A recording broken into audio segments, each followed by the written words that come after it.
Good morning, good afternoon, good evening. Guys, Kevin sir back from Personal Tutor. Standard 11th History playlist आप लोग देख रहे हैं. Chapter 9 का टॉपिक है Changed Lives.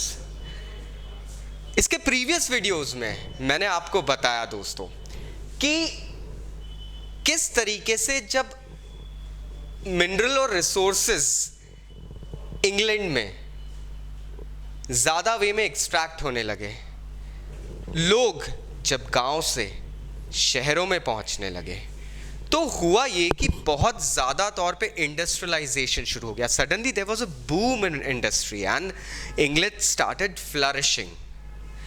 ये इंडस्ट्रीज बदल रही थी, नए कम्युनिकेशन के मेजर्स बन रहे थे, ट्रांसपोर्टेशन, रेलवे इंट्रोड्यूस हो गया था, स्टीम, इलेक्ट्रिसिटी, इंडस्ट्रीज डेवलप हो गई थी. दोस्तों, इस पूरे सिनेरियो में एक चीज़ और बदल रही थी. The most important thing was lifes of people. लोगों का रहने के तरीके, लोगों के रहन सहन, उनके जीवन में बदलाव आने लगे थे. एक्चुअली एक इंडिविजुअल जो टैलेंट अपने पास रखता था, जिस इंडिविजुअल के पास में टैलेंट था, अब वो इंडिविजुअल अपनी लाइफ को चेंज कर सकता था. पहले हम जानते हैं कि लोगों को ज़मींदारों के यहाँ काम करना रहता था, वर्कर बनना रहता था. एक आर्टिस्ट होता था, उसको एक गिल्ड का मेंबर बनना पड़ता था and according to that guild he had to work. अब लोग इंडिविजुअली अपने टैलेंट को बाहर प्रपोज कर सकते थे. एक चेंज आ रहा था. नाउ लोग जो रिस्क लेने लगे थे, जो इन्वेस्टमेंट करने लगे थे, उनको उनके रिटर्न्स भी मिलने लगे थे. तो सोसाइटी में अब लोगों ने पैसा लगाना शुरू करा, लोगों ने इन्वेंशंस शुरू कर रहे हैं. कहते हैं एडिसन ने जो बल्ब होता है दोस्तों, उसको बनाने से पहले 1000 बार एक्सपेरिमेंट्स करे थे, लेकिन हार नहीं मानी थी. तो ये चीज़ बड़ी इंपॉर्टेंट यहाँ पे भी फील होती है कि अब लोगों को एक टर्म समझ में आ गया था, मल्टीप्लिकेशन का. पैसा लगाओगे तो पैसा बढ़ेगा, वो चीज़ अब होने लग गई थी. And that was happening here in a very better way, in a very better mode. अब वेल्थ को लोगों ने गुड्स और उसके साथ में income, services, knowledge, productive efficiency, इसके तौर पे देखने लगा था. लोगों को अब एक चीज़ समझ में आ गई थी कि जो वेल्थ होती है, धन, वो सिर्फ वो मनी नहीं होता है, उस मनी का एक्सपांशन होता है. प्रॉपर्टी अब वेल्थ है, इंडस्ट्रीज अब वेल्थ है, टैलेंट एक वेल्थ है, जिसको अगर सही तरीके से यूज़ किया गया तो डेफिनेटली आपको प्रोग्रेस मिलेगी. ये जो चीज़ थी काफ़ी ज़्यादा तौर पे ऊपर उठ रही थी, लेकिन एक चीज़ यहाँ पे फिर सेटल हो रही थी. इस सब की कीमत हमें एक मैसिव नेगेटिव ह्यूमन कॉस्ट के वे में चुकानी पड़ रही थी. क्यों हो रहा था ये?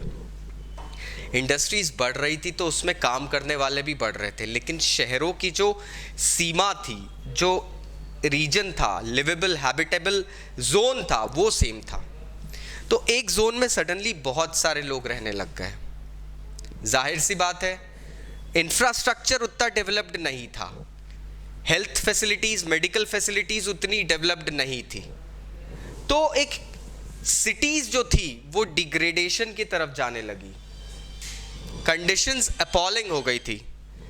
इनफैक्ट अगर मैं बात करूं तो इंग्लैंड में जो सिटीज थी जिनकी 50,000 पॉपुलेशन थी, वो 1975 में 1750 में सिर्फ 2 थी. दोस्तों, वो 2 सिटीज 1850 में, मतलब लगभग 50 साल में 29 हो गई.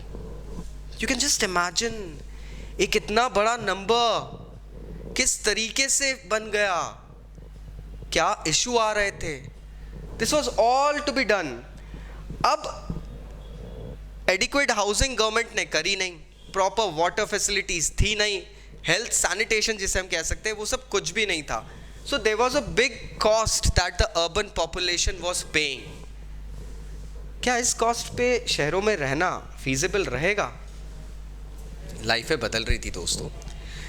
हम फिर देखते हैं कि जो न्यूकमर्स थे उनको स्लम्स में रहना पड़ रहा था, उनको कुछ सेंट्रल एरियाज में रहना पड़ता था, क्योंकि हो ये रहा था कि एक सिटी जो थी जब वो डेवलप होती थी तो वो डेवलप होती थी एक पॉइंट के पास, और जितने भी दूसरे रहने वाले लोग थे वो उस इंडस्ट्री में आके रहने के लिए कोशिश करते थे, एंड वो उसी सिटी के आसपास वाले एरियाज में रहना पसंद करेंगे दोस्तों. उन आसपास वाले एरियाज में फिर होगा क्या, यहाँ पे जो एरियाज डेवलप हो रहे हैं, these areas will be congested and pressurised. इन एरियाज में प्रेशर बनने लगा था, और वो जो प्रेशर बनने लगा था ना, वो लोगों के लाइफ को और ज़्यादा खराब कर रहा था. लोग फिर धीरे से सबर्ब्स में शिफ्ट हुए. सबर्ब्स का फंडा यहीं से निकला है दोस्तों. Suburbs are some towns that are near. मान लो ये एक सिटी है, ये एक एरिया है जो कि इंडस्ट्रियल एरिया बना हुआ है दोस्तों. इस एरिया से थोड़ी सी दूरी पर एक और एरिया होगा जहाँ पे वर्कर्स रह रहे होंगे. ये किसी भी तरफ हो सकता है, ये आपके लेफ्ट राइट नॉर्थ साउथ कहीं भी हो सकता है. इन एरियाज का डेवलपमेंट होने लगा, लेकिन दोस्तों प्रॉब्लम ये आ रही थी कि इन सबर्ब्स में जो डेवलपमेंटल लेवल था वो उतना था ही नहीं, कंडीशंस ऐसी थी नहीं. सबर्ब्स में रहने का खर्चा और वहाँ से आने का खर्चा सिर्फ और सिर्फ रिच लैंडलॉर्ड्स उठा पा रहे थे, not all of them. So lives were really changing for people. For some it was changing in a better way and for some it was changing in a very bad way. आशा करता हूँ आपको topic समझ में आया होगा. फिर भी अगर कोई डाउट्स है तो नीचे कमेंट बॉक्स से कमेंट ज़रूर करना. Thank you very much. Take care. Bye bye.